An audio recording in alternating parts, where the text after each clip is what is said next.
Hi everyone. Last వీడియోలో మనం nodal analysis or nodal voltage analysis యొక్క కాన్సెప్ట్ చూసాం. లైక్ వితౌట్ న్యూమరికల్స్ ఎలా సాల్వ్ చేస్తామని చెప్పి. సో ఇప్పుడు ఒక న్యూమరికల్ వాల్యూస్ తీసుకొని మనం ఎలా ఒక క్వెషన్ ఇస్తే దాన్ని నోడల్ అనాలిసిస్ యూస్ చేసి సాల్వ్ చేస్తామనేది చూద్దాం. అంటే మనం మ్యాట్రిక్స్ మెథడ్లో యూస్ చేస్తాం కదా. సో ఇప్పుడు మనకి ఒక క్వెషన్లో just solve this question using KVL KCL అలా ఇచ్చినప్పుడు ఎదర్ కాన్సెప్చువల్గా అయినా అప్రోచ్ అవ్వచ్చు, లేదా మ్యాట్రిక్స్ మెథడ్లో అయినా అప్రోచ్ అవ్వచ్చు. బట్ యూజింగ్ ఇన్స్పెక్షన్ మెథడ్ అని మెన్షన్ చేశారనుకో, అంటే మీకు క్వెషన్లో ఎక్కడైనా solve this circuit by using inspection method అలా ఇచ్చారనుకో, అప్పుడు పక్కా మనం మ్యాట్రిక్స్ ఫామ్లోనే సాల్వ్ చేయాలన్నమాట. సో కేస్ విఎల్‌లో అయితే మనం మ్యాట్రిక్స్ ఫామ్ ఎలా తీసుకుంటాం? V is equal to I into R లాగా తీసుకుంటాం. So this is for KVL. And కేసీఎల్‌కి ఎలా డిఫైన్ చేస్తాము అంటే, so for KCL I is equal to 1/r matrix I is equal to matrix 1/r into matrix V. So ఇలా చేస్తాం for KCL. So present మనం కేసీఎల్‌తో చూస్తున్నాం.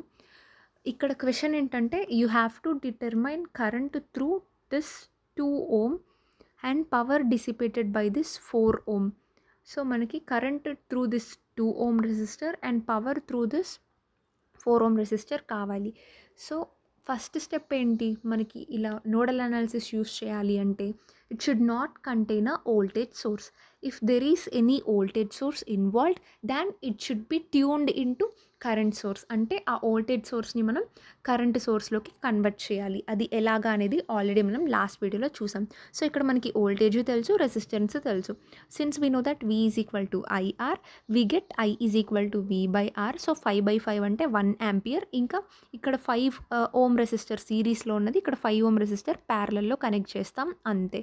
ఇంకా యాజ్ ఇట్ ఈస్ మిగిలిన సర్క్యూట్ మొత్తం సేమే ఉంటుంది. So let us redraw the circuit. So ఇప్పుడు ఫస్ట్ ఏంటి, ఇక్కడ నీకు 5 వోల్ట్ 5 ఓమ్ ఉంది. This is converted into 1 ampere current and followed by 5 ohm resistor in parallel. ఇంకా మిగిలిన సర్క్యూట్ మొత్తం ఇదంతా ఉంది కదా, సో అదంతా యాజ్ ఇట్ ఈస్ డ్రా చేస్తాం. సో ఇప్పుడు వోల్టేజ్ సోర్స్ని మనం కరెంట్ సోర్స్లో కన్వర్ట్ చేసేసాం. అండ్ ఇప్పుడు మన సర్క్యూట్ వచ్చేసి ఇలా ఉంది. So now this is our circuit.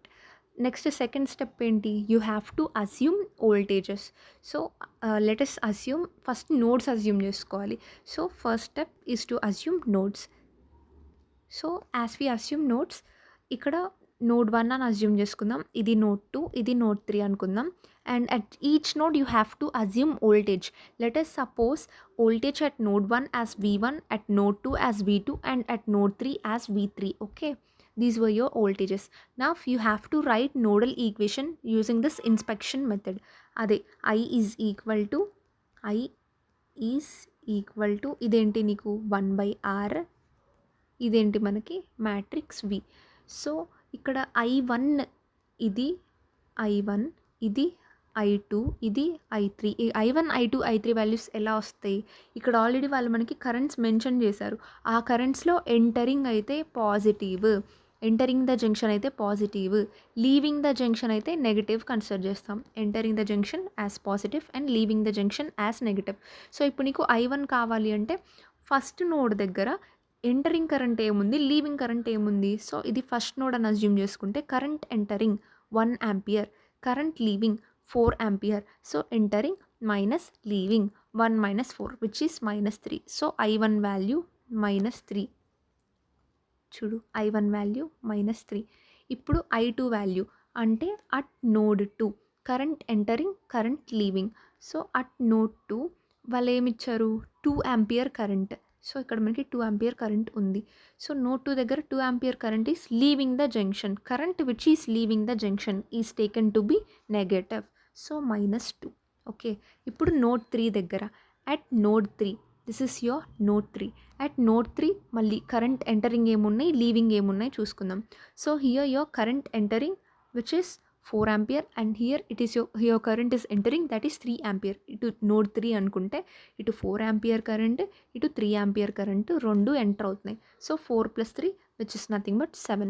So నీ I3 వాల్యూ 7 వచ్చేసింది. ఇప్పుడు ఈ ఎంటైర్ I మ్యాట్రిక్స్ ఎలా రాయాలో మీకు ఐడియా వచ్చిందని అనుకుంటున్నాను. సో ఇప్పుడు ఇది మనకి ఒక మ్యాట్రిక్స్ ఫామ్‌లో ఉంది. ఇది ఎవరికైనా బేసిక్ ఐడియా లేకపోతే వాళ్ళకి. సో ఫస్ట్ ఎలిమెంట్ మనం ఏమనుకుంటాం? సో ఇలా ఒక మ్యాట్రిక్స్ ఫామ్‌లో ఉంది. First element A11, next A12, next A13, next A21, A22, A23, A31, A32 and then A33.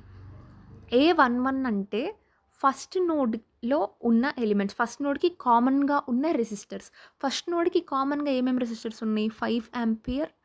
5 ohm, 1 ohm, 2 ohm. వాటికి రెసిప్రోకల్ రాస్తాం. సో A11 ఏంటి? 1/5 ప్లస్ 1/1 ప్లస్ 1/2. ఇప్పుడు మీకు A11 ఎలా వచ్చిందో అర్థమైందనుకుంటా. ఇప్పుడు A12. ఇప్పుడు A12 అంటే ఏంటి? ఫస్ట్ నోడ్‌కి, సెకండ్ నోడ్‌కి కామన్. ఫస్ట్ నోడ్‌కి, సెకండ్ నోడ్‌కి కామన్ ఏముంది?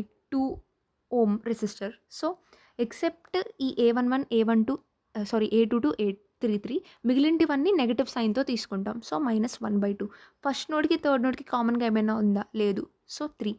ఇప్పుడు A13లో ఏమైతే ఎలిమెంట్ ఉంటుందో A31లో అదే ఎలిమెంట్ ఉంటుంది. A12లో ఏమైతే ఎలిమెంట్ ఉంటుందో A21లో అదే ఉంటుంది. A23లో ఏమైతే ఉంటుందో A32లో కూడా అదే వస్తుంది. సో ఇప్పుడు నీకు A12 తెలుసు కాబట్టి A21 కూడా సేమ్ ఎలిమెంటే. A13 తెలుసు. సో A31 కూడా సేమ్ ఎలిమెంటే. ఇప్పుడు A22 అంటే సెకండ్ నోడ్‌లో కామన్‌గా ఏమేమి ఉన్నాయో అవి. సెకండ్ నోడ్‌కి కామన్‌గా ఉన్న రెసిస్టర్స్ ఏంటి? 2 2 ohm, 3 ohm and then 4 ohm. So వీటికి రెసిప్రోకల్ 1/2 ప్లస్ 1/3 ప్లస్ 1/4. ఇంకా A23 అంటే సెకండ్ నోడ్‌కి, థర్డ్ నోడ్‌కి కామన్. సెకండ్ నోడ్‌కి, థర్డ్ నోడ్‌కి కామన్ ఏముంది నీకు? 4 ఓమ్ ఉంది. So 1/4 with negative sign -1/4. ఇంకా A23 ఏమైతే ఉంటుందో A32 కూడా అదే ఉంటుంది. So -1/4. Next A33 element. A33 element అంటే ఏంటి? థర్డ్ నోడ్‌లో ఉన్న రెసిస్టర్స్. థర్డ్ నోడ్‌లో ఏమేమి ఉన్నాయి? 4 ఓమ్, 6 ఓమ్. So 1/4 plus 1/6. ఇంకా ఇప్పుడు దీంతో మనకి ఏ మ్యాట్రిక్స్ కంప్లీట్ అయింది? We have completed 1/R. So మన కంప్లీట్ ఎంటైర్ మ్యాట్రిక్స్ ఏంటి? I which is equal to 1/R into V. I కనుక్కున్నాం. 1/R అయిపోయింది. V వాల్యూస్ మనం కనుక్కోవాలి కదా! సో ఆ Vని మనం ఒక్కొక్క నోడ్ దగ్గర ఒక్కొక్కలా అనుకున్నాం. ఫస్ట్ నోడ్ దగ్గర V1 అనుకున్నాం కాబట్టి V1, సెకండ్ నోడ్ దగ్గర V2 అనుకున్నాం కాబట్టి V2, థర్డ్ నోడ్ దగ్గర V3 అనుకున్నాం కాబట్టి V3. సో ఇప్పుడు క్యాలిక్యులేటర్ మనకి ఎట్లాగో ఎగ్జామ్స్‌కి కూడా అలోనే ఉంటుంది కాబట్టి క్యాలిక్యులేటర్ యూజ్ చేసి వీటన్నింటి వాల్యూస్ కనుక్కుంటావు. ఇట్లా డెసిమల్స్‌లో వచ్చింది. మళ్ళీ అదే క్యాలిక్యులేటర్ యూజ్ చేసి ఇలా ఉన్నప్పుడు మనం అంటే లైక్ 3 ఈక్వేషన్స్, 3 అన్నౌన్స్ ఉన్నప్పుడు ఎలా సాల్వ్ చేయాలి అనేది ఆల్రెడీ లాస్ట్ వీడియోలో డిస్కస్ చేసాం using calculator. Or else refer to any other source ఎలాగ కనుక్కోవాలి అని చెప్పి. లేదా మనం డైరెక్ట్ ఇట్లా మల్టిప్లై చేసి కూడా కనుక్కుంటాం. సో దానికంటే క్యాలిక్యులేటర్ యూజ్ చేస్తే సింపుల్‌గా సింగిల్ స్టెప్‌లో V1, V2, V3 వాల్యూస్ వచ్చేస్తాయి. The moment you get the values of V1, V2, V3 ఇక్కడ మన క్వెషన్ ఏంటి?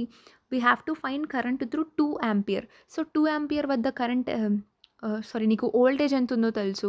ఇంకా నీకు కరెంట్ కావాలి అంటే ఏంటి? I is equal to V/R. So voltage at this 2 ampere ఎంతైతే ఉంటుందో అది. Voltage at this 2 ampere multiplied by resistance ఎంత? 2. కాబట్టి I వాల్యూ వచ్చేస్తుంది. So find I value and then P value and మీకేమైతే వాల్యూస్ వచ్చాయో Iకి, Pకి కామెంట్ సెక్షన్‌లో పెట్టండి. లెట్ అస్ వెరిఫై మీరు కరెక్ట్‌గా చేశారా లేదా అనేది. ఒకసారి ఈ క్వెషన్ మీ ఓన్‌గా మీరు ట్రై చేయండి. Next we have to find power dissipated by 4 ohm resistor. So power dissipated by 4 ohm రెసిస్టర్‌కి కూడా మనకేం తెలుసు? P is equal to V into I. Voltage across 4 ohm into current across that 4 ohm అలా అయినా use చేయొచ్చు. లేకపోతే మనకి పవర్‌కి ఇంకొక ఫార్ములా కూడా ఉంది కదా! P is equal to I² into R. అదైనా యూజ్ చేసి సాల్వ్ చేయొచ్చు. So using either of this formulas you can find the value of this power. So current through 2 ohm and power through 4 ohm ఎంతొచ్చిందో comment చేయండి. Let me know in comment section. So ఇది మన ఈ video. And if you wanted to take a screen shot here ఒకసారి screen shot తీసుకోండి. So ఇది question. So V1, V2, V3 values ఇలా వస్తాయి. క్యాలిక్యులేటర్ యూస్ చేసి చేయండి ఒకసారి. And if you have any doubts regarding this topic feel free to ask me in comment section. Thank you for watching and subscribe my channel for more videos only if you like the content. And with this, we have successfully completed our BEEE electrical circuits, and దీని మీద నేను complete playlist కూడా already చేశాను. If you wanted to know about that playlist, go through my channel and అక్కడ playlist చూడండి. అక్కడ మీకు BEEE electrical circuits playlist దొరుకుతుంది. దాని తర్వాత ఏసీ సర్క్యూట్స్ మీద కూడా కంప్లీట్గా 10 క్లాసెస్ చెప్పాను. దాని మీద కూడా సపరేట్ ప్లేలిస్ట్ అనేది ఉంది. And share to your friends who are facing difficulty regarding this BEEE. Thank you for watching.